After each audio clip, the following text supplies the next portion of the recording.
Halo, Assalamualaikum warahmatullahi wabarakatuh. Kembali lagi di konten YouTube Rika Naceta. Pada siang hari ini kita kedatangan tamu. Beliau ini teman saya SMA. Cuman kelas 1 aja sebenarnya Mas ya. Cuman teman kelas 1 SMA di SMA 1 Jember. Beliau adalah Bapak Ahmad Suryono SHMH. Beliau dosen di Fakultas Hukum Universitas Muhammadiyah Jember. Tapi kalau aku panggil Bapak kayaknya nggak enak banget ya. Enak banget. Oke Mas, kita Oke. panggil Mas aja ya. Oke. Pada siang hari ini kita bahas apa nih Mas topiknya? Kemarin sih sempat terbersit mengenai RJ ya, Restoratif Justice, karena memang lagi hits banget. Oh, gitu ya, Lagi hits, restoratif justice. Aku soalnya Han Mas. Keilmuanku tuh hukumnya di administrasi negara. Jadi kalau aku ngomongin sedikit-sedikit pidana itu berat banget gitu ya di otak gue itu berat banget alergi gitu. itu. Alergi kayaknya aku pidana tuh nggak begitu memahami Oke. gitu Mas. Mas, oke. Apa sih Mas restoratif justice itu apa gitu loh? Jadi sebetulnya aku juga basicnya tidak di pidana, tapi karena pekerjaan kedua aku adalah advokat, maka mau tidak mau saya juga terbiasa menangani beberapa kasus yang ada kaitannya dengan pidana, termasuk RJ. Restoratif justice itu asal muasal katanya kan dari kata bahasa Latin ya, restitutio in integrum. Artinya apa? Mengembalikan dalam keadaan semula. Cuman problemnya adalah restitutio in integrum itu kan berasal dari konsep common law Anglo-Saxon yang sepenuhnya memang tidak kompatibel dengan kita yang memang basically dari kontinental. Kenapa begitu? Filosofi Anglo-Saxon dengan kontinental kan berbeda. Kalau kontinental itu kan kalau negara hadir untuk bertanggung jawab menjaga keamanan warga negaranya. Kontekstualisasinya adalah gimana caranya agar masyarakat tertib. Caranya membuat tertib adalah kalau mereka membuat kesalahan mereka harus dihukum. Caranya dihukum adalah dengan memenjarakan, mengasingkan dia dari masyarakat. Tapi kalau di common law itu kan kita kenal dengan denda. Oke, Anda melanggar tapi Anda harus bayar denda. Iya. Konsepnya seperti itu. Ini benar loh Mas. Aku agak bingung ya pidana bro. Ini pidana banget yang aku anti kayaknya kalau pidana itu. Oke, tapi untuk di konten YouTube di Rika Naceta ini memang konten edukasi Mas. Jadi kita memakai bahasa-bahasa yang mungkin mudah untuk dipahami oleh teman-teman konten YouTube di Rika Naceta. Jadi memang ini biar yang di luar sana itu memahami apa sih restoratif justice itu.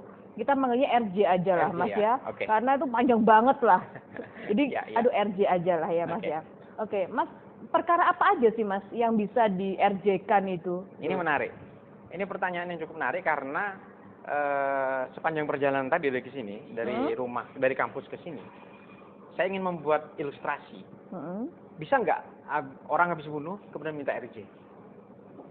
Pasti ada syarat-syaratnya lah. Oke. Ada ketentuannya kan? Let's say memang syaratnya katakanlah dalam perspektif keluarga korban mau diganti, bisa nggak? Ya mungkin kalau mereka kalau yang pelakunya ini mungkin ya Mas, mohon maaf kalau aku salah ya.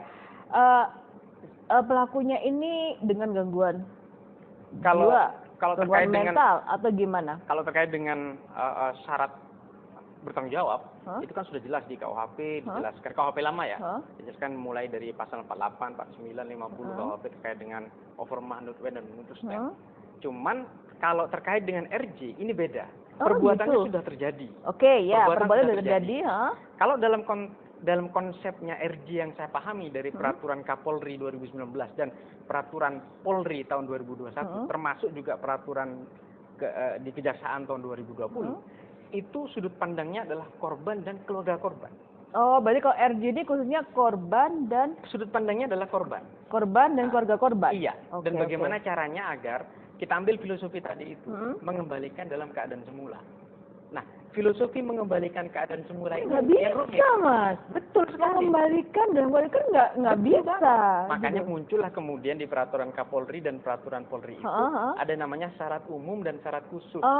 Jadi tidak semua perkara. Sebetulnya di zaman KUHP lama itu kan sudah dipisah. Perbuatan pidana itu kan kita sebut sebagai delik ya kalau Sampai mengingat-ingat lagi Mas, mengingat-ingat S1 dulu gitu. Oke.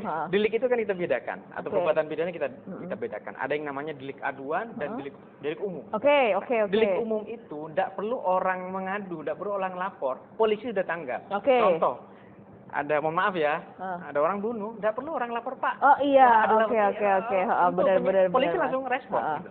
Tapi kalau misalnya nih ada A dan B berbuat suatu tindak pidana penipuan atau penggelapan, aku pinjam ini dong jamnya seminggu, sebulan nggak dibalikin, tentu kan Mbak Rita kemudian, loh kok Pak Ahmad nggak balikin jam saya, ditagih lah, gitu kan, tentu jenengan kan aku ngadu ke polisi. Iya Pak, ini aku dibawa barang gue gitu. Konsepnya penggelapan, baru muncul deliknya kalau diadukan. Kemudian polisi sebagai penyelidik melakukan penyelidikan. Benar nggak nih diselidiki lah? Oh iya benar, emang punyanya Mbak Rita kemudian dipinjam oleh Pak Ahmad, tidak dikembalikan. Dinaikkanlah statusnya kemudian menjadi penyidikan. Dipanggillah saya. Bro Ahmad, gimana Pak Ahmad ini? Ini punya Mbak Rita loh. Mau dikembalikan atau mau lanjut perkaranya? Ya gimana Pak, saya mau minjem sebentar buat anak saya perempuan, suka banget deh. Ya udah nanti minggu depan saya kembalikan. Oke, seminggu kemudian dikembalikan, perkaranya clear. Iya ya. Itu delik aduan. Artinya kuasa untuk menyelesaikan perkara itu berada pada orang yang melakukan pengaduan atau pelaporan. Iya. Sedangkan kalau membunuh nggak bisa. Nah, kemudian kalau di KUHP lama konsep itu dibelah secara diametral, aduan dan umum ya. Kalau aduan itu bisa di RJ dalam tanda kutip ya, RJ zaman dulu. Kemudian Mas, sebentar, aku dari tadi kan Mas kan bilang ya KUHP lama nah ini yang aku tidak membaca, seperti apa KUHP yang baru. Kalau KUHP baru, secara prinsip RJ itu masih diadopsi ya. Kalau melihat beberapa perkara itu bisa. Tapi kalau KUHP itu kan hukum materialnya. Di KUHP baru aku masih melihat banyak juga delik-delik aduan. Artinya posisi itu masih bisa di RJ. Kalau kita bicara KUHP itu kan bahan bakunya. RJ itu kan prosesnya. Iya. Hukum acaranya, hukum formilnya. Nah, kembali ke yang tadi. Tidak semua perkara itu bisa di RJ. Oke, ini baru aku mau tanyain Mas. Apakah semua tindakan pidana itu bisa di RJ kan? Tidak bisa. Tidak semuanya bisa ya. Tidak semuanya bisa. Contohnya Mas, apa yang bisa di RJ kan gitu loh? Sebelum ke sana, aku mau cerita sedikit nih. Kalau kita perhatikan, semua peraturan tentang RJ itu dimulai dari tahun 2019.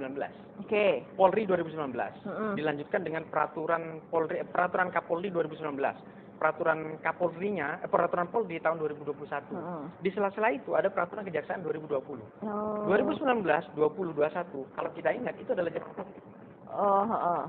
Tapi sebelum Covid sebetulnya di 2019 sudah muncul ada fakta lapas itu sudah overload. Oh, jadi RJ itu timbul dikala di zaman Covid waktu itu. Memuncak lah menjadi semacam alasan lah. Bahkan beberapa teman itu punya perkara yang sudah layak untuk dilakukan penahanan, memenuhi syarat objektif dan syarat subjektif. Penyidiknya nggak mau nahan. Penyidiknya saling lempar, yaudah tahan aja. Kata lapas udah tahan aja di polsek, tahan aja di polres. Penyidiknya nggak mau nyidik. Kenapa? Takut terpapar sama COVID. Sehingga muncullah kemudian banyak sekali peraturan di tahun 19, 20, 21 itu untuk melakukan relaksasi. Jadi nggak semuanya pelaku tindak pidana itu dia diselkan. Iya, kemudian. Iya kan? Kemudian itu awalnya ya. Awalnya kan kegelisahan bahwa kapasitas lapas kita overload, sehingga itu kan hilir ujungnya. Maka kemudian di ujung satunya, di hulunya itu harus dibuat manajemen penyidikan yang baik. Jangan asal masuk pasal, yaudah proses kemudian langsung. Soalnya kan dulu kan kalau itu mesti kan di penjara, sedikit di penjara. Jadi sampai overload, sampai nggak muat gitu loh lapas. Sampai kemudian muncul masalah di lapas. Iya. Itu filosofi dari sistem hukum kontinental yang menganggap warga negara itu adalah objek yang harus diatur. Anda baik, Anda enggak, ada institusi negara yang kemudian mengaturnya. Makanya kemudian muncul RJ agar inisiatif penyelesaian perkara, penyelesaian masalah itu tidak negara yang terlibat. Kalau kita lihat konsepnya RJ itu kan antara pihak pelaku dan korban dipertemukan, ada tokoh masyarakat, tokoh adat, menyelesaikan secara adat. Jadi kayak dimusyawarahkan gitu ya. Penyelesaian secara internal dulu lah, kalau memang bisa diselesaikan secara internal, nggak perlu sampai ke ranah hukum. Ya. Itu seperti itu ya Mas ya. Terus Mas, masyarakat ini udah paham belum ya? Ini ada RJ loh yang bisa kalian manfaatkan. Apakah para lawyernya, advokatnya ini selalu memberikan opsi kepada kliennya? Jangan semuanya langsung dilaporkan, di RJ-kan aja. Apakah pihak lawyer itu kayak Mas kan tadi kan advokat ya? Apakah juga mensosialisasikan bahwa sekarang ada RJ, jadi semuanya kalau bisa kita selesaikan dulu secara intern dengan pihak korban tanpa harus melibatkan di kepolisian ataupun dilaporkan secara resmi gitu Mas. Gimana Mas? Yang menarik begini. Saya hari ini, tim kami itu sedang menangani perkara yang secara formil memungkinkan RJ. Karena bukanlah termasuk dalam syarat khusus, dia dikecualikan. Dan polisi sudah memberi aba-aba, Pak, di RJ saja. Oh, jadi sekarang polisi sudah seperti itu ya Mas? Jadi kalau nggak usah langsung jadi berita apa sih kalau di kepolisian itu namanya laporan itu loh Mas. Jadi proses penyidikan di kepolisian itu kan berjenjang. Kalau kita melapor atau mengadu, ada yang namanya penyelidikan. Penyelidikan itu kan adalah serangkaian kegiatan untuk menentukan apakah itu suatu tindak pidana atau tidak. Oke lah, dilakukan penyelidikan, oke ini masuk nih pasalnya nih. Unsurnya masuk, pasalnya masuk. Buat gelar perkara, rekomendasi, kemudian dibuatlah SPDP, surat perintah dimulainya penyidikan. Muncullah surat perintah penyidikan, dimulai serangkaian penyidikan. Penyidikan itu kan sudah jelas itu perbuatan pidana dan akan outputnya adalah mencari dan menemukan tersangka. Harus ada Mas, tersangkanya. Berarti kan kita harus tahu dulu dong prinsip RJ itu apa aja. Prinsip RJ itu kalau merujuk kepada peraturan Polri tahun 2021 yang saya ingat ya, pertama itu bukan perkara terorisme. Tidak terorisme, tidak perkara terorisme. Kemudian tipikor kalau tidak salah. Tipikor, itu nggak boleh. Kemudian narkotik itu juga nggak boleh. Narkotik juga, narkotik dengan klausul tertentu ya. Kemudian ITE juga ada klausul tertentu. Boleh. ITE kayaknya aku benar. Aku semalam mempelajari ITE itu termasuk bisa di-RJ kan, tapi aku tidak memahami. Maksudnya aku tidak mempelajari lebih lanjut. Oh, berarti ITE ini enggak gitu loh. Lalu lintas. Lalu lintas iya, enggak. Tapi iya dan enggak. Iya, ada ya, ada yang enggak. Iya. Kalau dia kemudian tidak menimbulkan hilangnya nyawa, bisa di-RJ. Luka ringan, luka berat bisa di-RJ. Tapi kalau dia menyebabkan kematian, dia nggak bisa di-RJ. Iya, benar-benar Mas. Aku kan jadi julid nih. Aku boleh julid nggak nih? Iya Mas. Boleh nggak? Ini kan kanal publik nih, boleh julid nggak? Atau off the record nanti? Jangan deh off the record. Nggak usah deh Mas, kayaknya. Ini public figure soalnya, aku tinggal public figure. Jangan deh Mas, kayaknya kita lebih baik main aman-aman aja untuk konten YouTube di Rikana Ceta. Ini kan edukasi yang untuk biasanya ibu-ibu rumah tangga. Kalau saya sebagai PNS, Mas, ASN, itu kan biasanya aku share juga ke ibu-ibu DWP, Dharma Wanita Persatuan. Jadi konten ini memang mengedukasi untuk bukan yang high, tapi untuk semua kalangan. Keluarga, ya. Jadi untuk perempuan, khususnya untuk perempuan-perempuan biasanya seperti itu. Mas. Oh iya, menarik. Bicara soal perempuan, ada banyak sekali ya kasus berulang di perkara-perkara perlindungan anak. Yes, aku mau tanya itu. Kenapa di kasusnya kalau ada kasus hukum tentang anak itu bisa di RJ kan ya? Kalau asal muasal RJ itu yang paling tua itu justru dimulai setelah KUHP ya, di Undang-Undang Sistem Peradilan Pidana Anak 2011. Di situ mereka mengenal yang namanya diversi. Diversi itu adalah suatu proses yang dimungkinkan untuk membuat alternatif penghukuman atau penyelesaian perkara yang melibatkan anak. Oke, Mas, kok contohnya seperti apa? Kalau tindakan pidana ya, itu tindakan pidana ya, terhadap anak itu contohnya kayak kasus apa? Anak ini kan banyak jenisnya. Oke. Anak sebagai korban. Oke. anak sebagai pelaku. Oke. Ya kan? Oh iya iya Nah, iya. jadi iya. tidak semua itu kemudian digebeh uya. Kalau anak sebagai korban, tentu pelakunya adalah bukan bisa jadi anak, bisa jadi bukan anak, bisa jadi dewasa. Sebentar Mas, aku pernah baca undang-undang anak itu kan sampai usia berapa Mas? Kalau- 21 bukan? Kalau di undang-undang itu gimana tuh? jadi lain. Kalau kita bicara perkawinan, itu kan di perdata 21. ya Oh kan? oke, Kalau iya di maka SPA, 18. oh gitu. Jadi makanya aku kan juga bingung ya. Disebut anak itu usia berapa sih 18. sampai? Kalau di Oke. SPA 18. Jadi itu yang di undang-undang perkawinan. Kalau hitung 18-nya pada saat tempus ya, pada saat terjadinya perbuatan itu. Meskipun misalnya dia melakukan itu kan 17, 11 bulan dan beberapa hari. Ketika lewat kan sudah 18. Saya hitungnya pada saat gitu ya.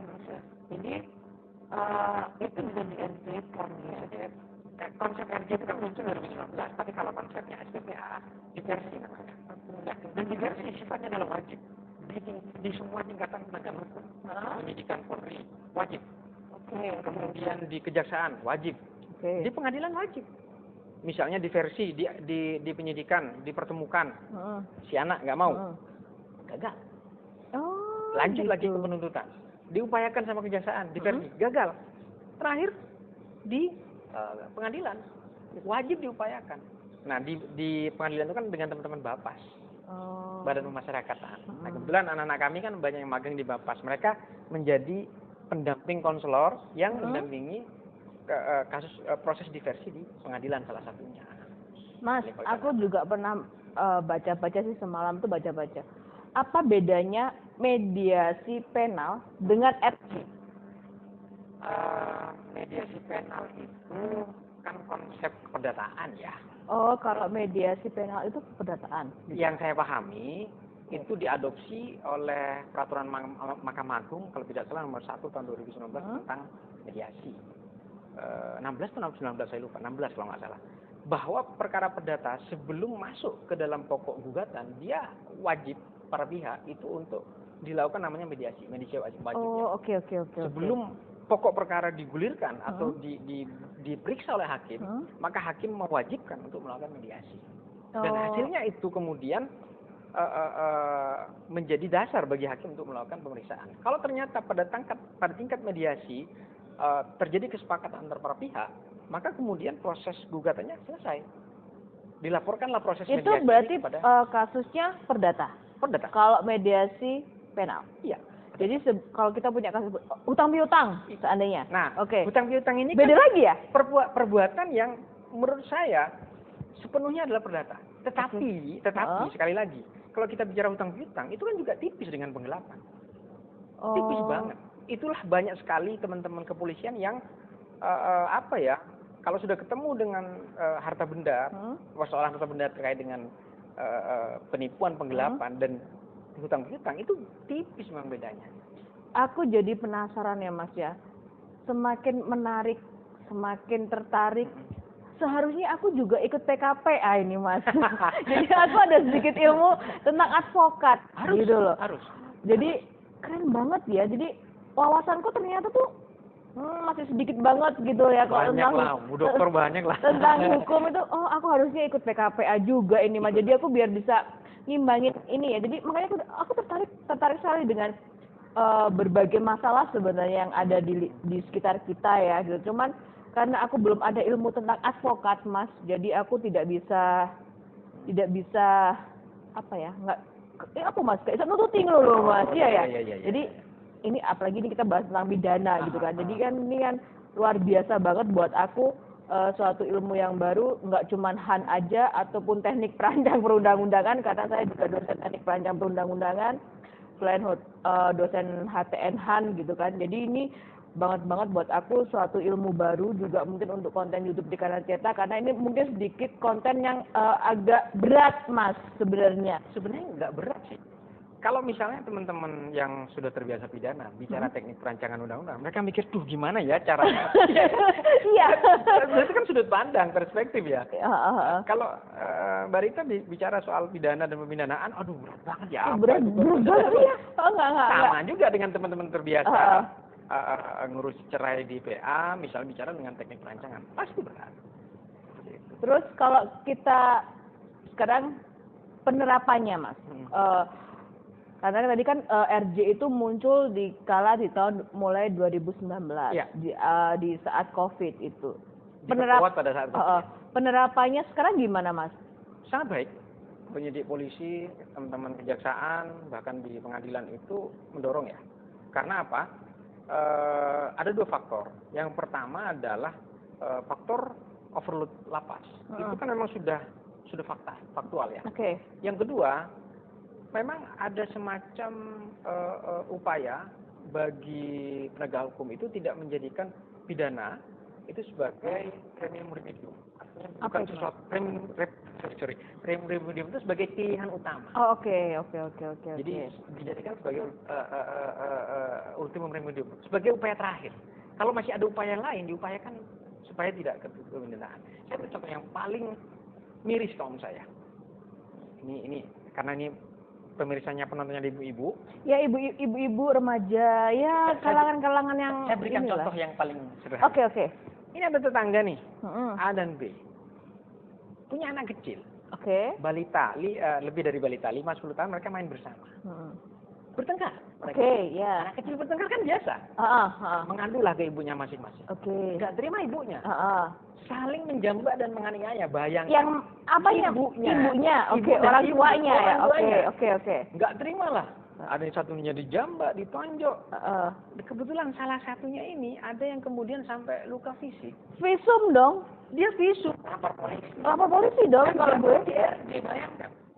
Pidana. Akhirnya. Ya. Dan si korban itu, keluarga pelaku datang ke kami. Dia bilang, Pak, ini mau sidang. Saya aneh juga. Kok sudah sidang? Polisinya apa nggak mau meng-RJ? Mereka mengusahakan, Pak, sudah pada titik mengusahakan. Loh, terus problemnya apa? Pihak korban ini tidak mau di-RJ. Ternyata kedua orang ini hanya menjadikan case tersebut itu sebagai gunung es ya, karena mereka sebelum punya konflik. Muncul karena mereka mungkin bermusuhan lah. Sebelum anak-anak balita ini bertengkar, mereka sudah ada konflik. Oke. Jadi kayak dendam. Dan ancamannya cuma bulan, kondisi cuma bulan. Dan korbannya adalah pelakunya ibu-ibu, korbannya ibu-ibu. Terus yang saya pikirkan lagi adalah, oke, mereka sudah menjadi lembaga pemasyarakatan. Secara hukum, mereka harus sudah clear, sudah bersih. Tapi kemudian bagaimana penerimaan di masyarakat? Apakah juga bersih? Enggak.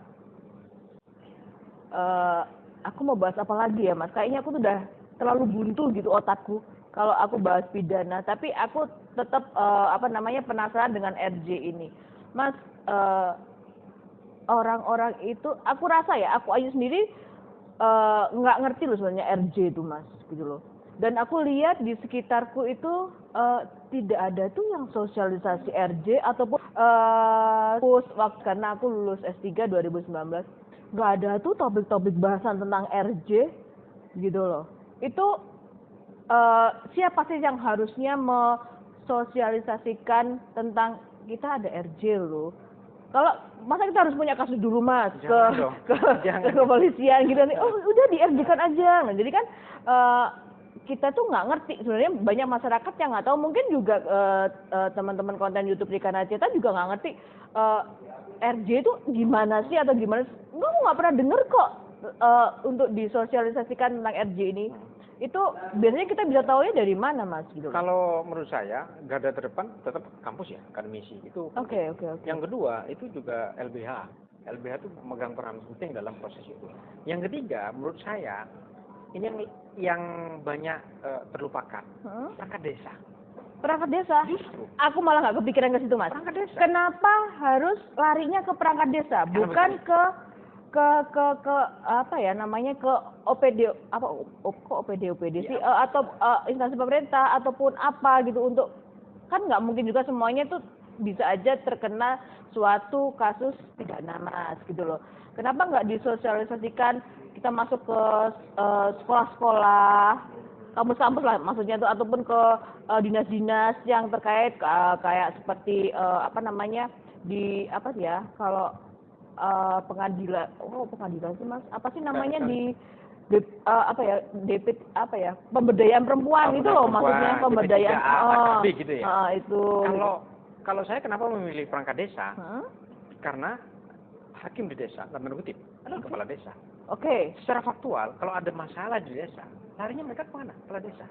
Ya. Maka desa, kepala desa dan perangkat desa harus punya tools, kemampuan dan pemahaman tentang RJ ini, baik Perkap 2019, Peraturan Polri 2021 maupun Peraturan Kejaksaan. Berarti kalau kayak gitu, Pemkapnya harus jalan dong? Harus.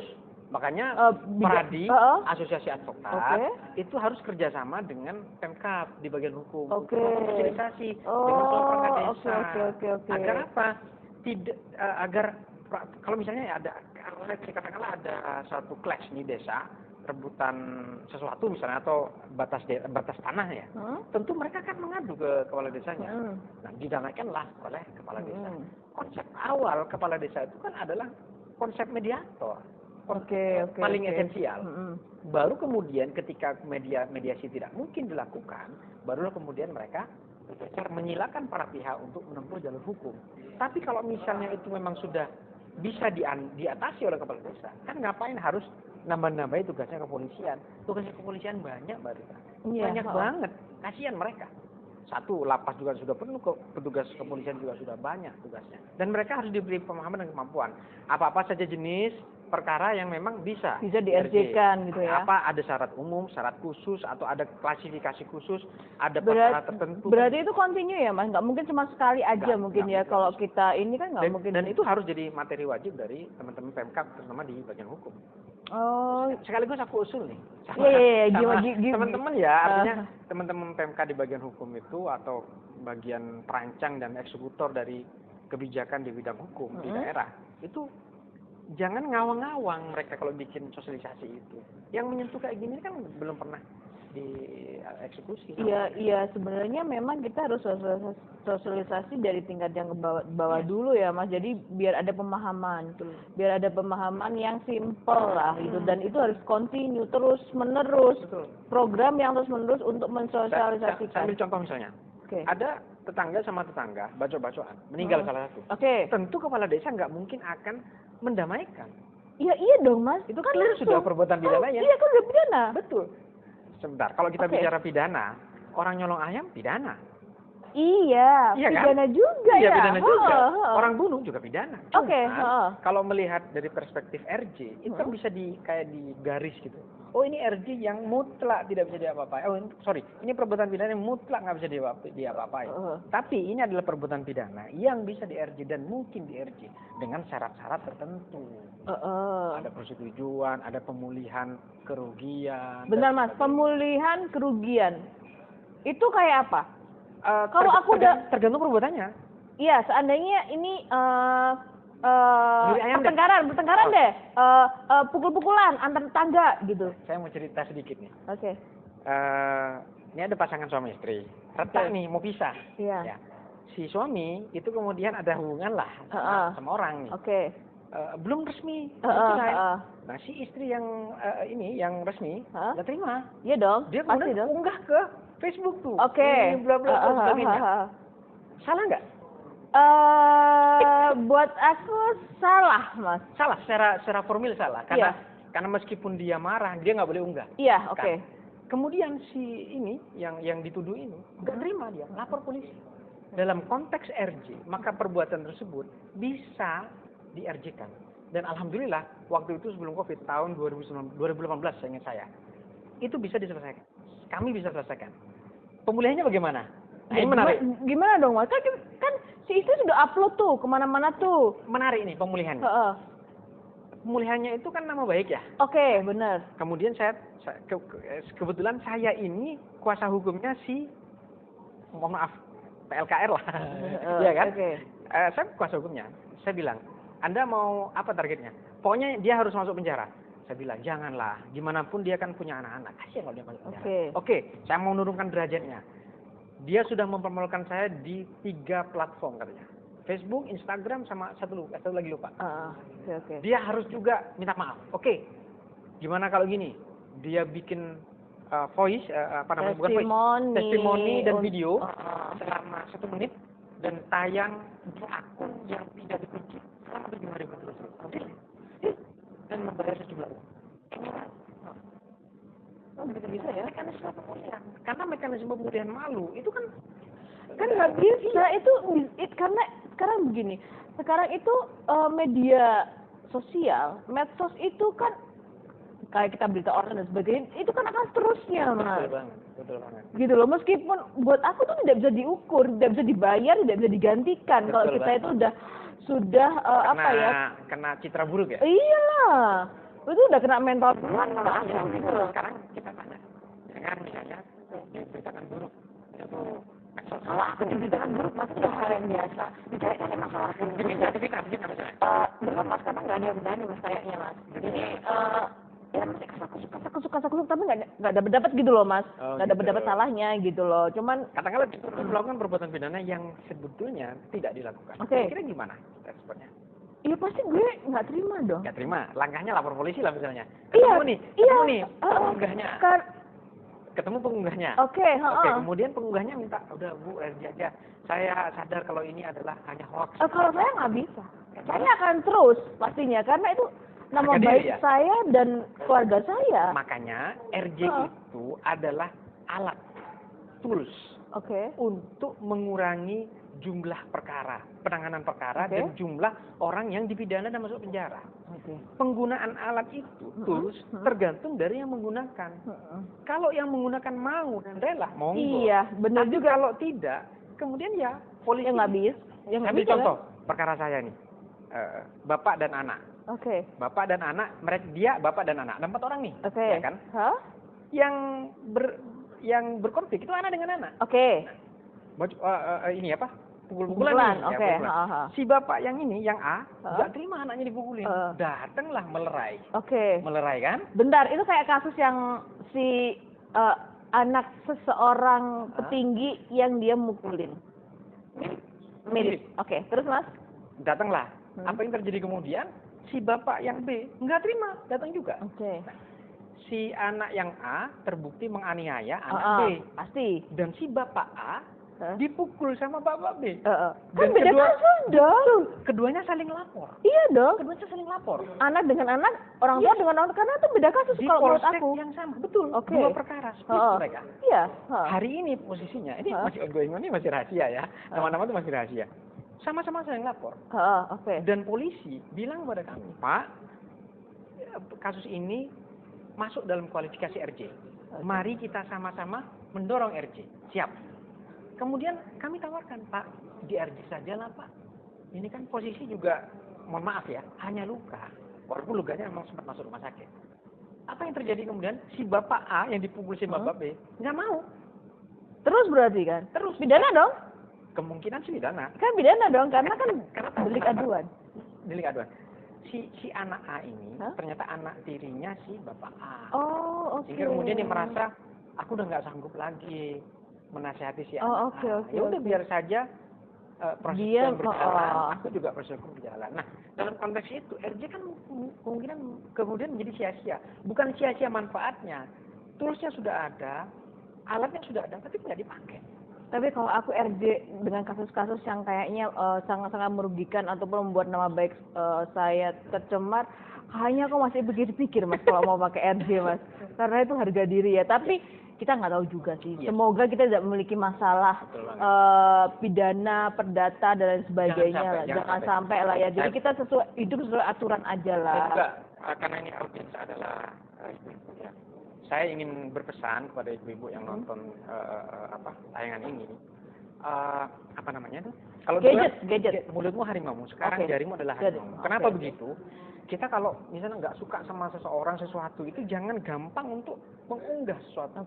Karena apa? Mas ini kayaknya ini untuk topik berikutnya. Karena tadi udah terlalu kepikir kayaknya kita harus membahas tentang etika bermedia sosial. Karena kapan lalu aku udah ngasih sharing-sharing ilmu lah ya Mas ya, kayak webinar gitu. etika bermedia sosial. Cuma ini bukan dari sisi hukumnya. Jadi kayaknya ini bisa berlanjut nanti dengan sesi yang lain, dengan topik yang lain yang memang benar-benar itu bermanfaat sebenarnya. Itu sebenarnya hal apa ya? Hal simpel, tapi dengan kita tidak bisa berbijak dengan bermedia sosial, akan banyak permasalahan. Sekarang aku spill sama pasal-pasalnya di Undang-Undang ITE. Jadi mana saja, termasuk Undang-Undang ITE yang lama, perubahan yang baru, yang terbaru juga. Jadi biar teman-teman penontonnya Mbak Rita juga aware lah. Karena kan sekarang anak-anak muda itu kan seperti itu, Mas. Yes. Main medsosnya nggak karu-karuan kadang-kadang kan, jadi itu boleh lah nanti kita bahas di lain waktu ya Mas ya.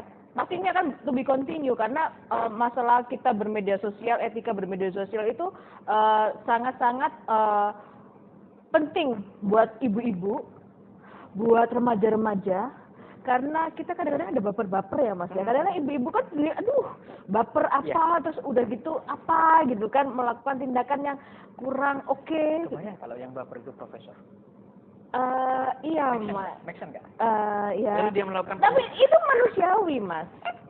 Kita masih manusia biasa yang memiliki kadang-kadang ada rasa tidak nyaman loh.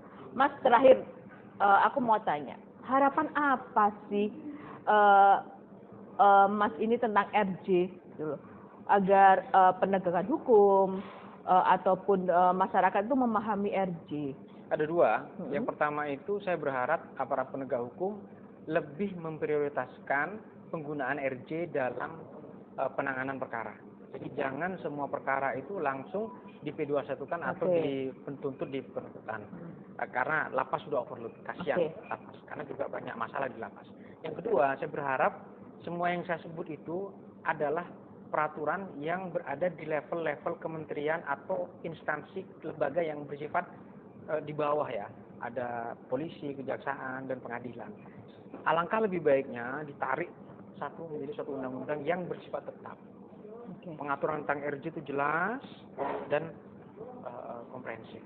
Jadi dari pihak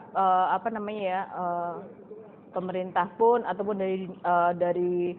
dari pakar-pakar hukum sebenarnya harusnya mensosialisasikan RJ ya. Jadi orang itu memahami nggak semua masalah itu harus sampai ke hukum, ya? Jadi kayaknya ini kan juga kurang ya Mas ya untuk sosialisasi. Aku aja juga aku baru tahu ini RJ ini ternyata seperti ini, dan ternyata ini baru sekelumit yang mungkin nanti bisa kita bahas lagi di lain waktu dengan durasi waktu yang agak lama.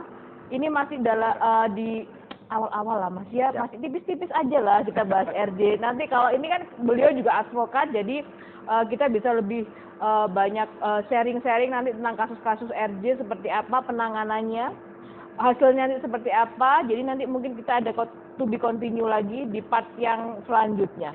Oke, terima kasih banyak ya Mas ya. Terima kasih banyak sudah berkenan hadir di sini, mengedukasi di teman konten YouTube-nya Rika Naceta.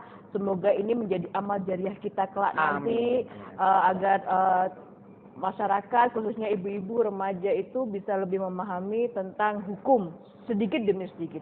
Terima kasih banyak. Jangan lupa di like, di subscribe, di share juga konten edukasi YouTube-nya Rika Naceta. Terima kasih banyak. Assalamualaikum warahmatullahi wabarakatuh. Waalaikumsalam warahmatullahi wabarakatuh.